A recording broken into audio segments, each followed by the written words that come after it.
દેવગઢ બારિયા તાલુકા panchayat ICDS વિભાગ ખાતે નોકરી મેળવવા માટે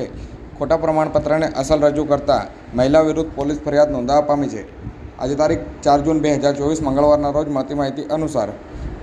દેવગઢ બારિયાના આ કામના આરોપી રેખાબેન, જેઓ કે દેવગઢ બારિયા ઘટક તળના હસ્તકના આંગણવાડી કેન્દ્ર કેલિયા મોટામાં આંગણવાડી તેડાગરની એક જગ્યાની ઓનલાઈન ભરતીમાં જનરલ જાતિમાં ફોર્મ ભરેલું હોય તેમાં તેઓને કુલ 53.53 સ્કોર સાથે બીજા ક્રમાંક આવતા આરોપી બહેને દાહોદ જિલ્લાની અપીલ સમિતિ સમક્ષ રેખાબેન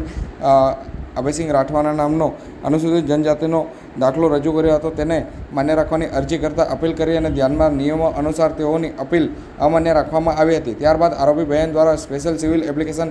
નંબર 489/2024થી નામદાર ગુજરાત હાઈકોર્ટ અમદાવાદ ખાતે કેસ દાખલ કરી અને આરોપી બહેન રેખાબેને અભયસિંહ રાઠવા રહેવાસી રૂવાવાડીનો જે અનુસૂચિત જનજાતિનો દાખલો રજૂ કરેલ હતો, જે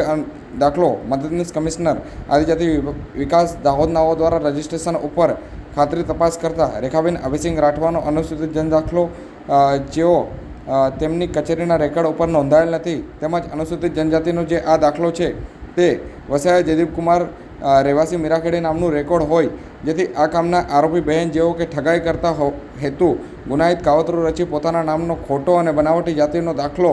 બનાવી અને તે ખોટા અને બનાવટી જાતિના દાખલાને અસલ તરીકે ઉપયોગ લેવા સારું નામદાર ગુજરાત હાઈકોર્ટ સમક્ષ રજૂ કરતા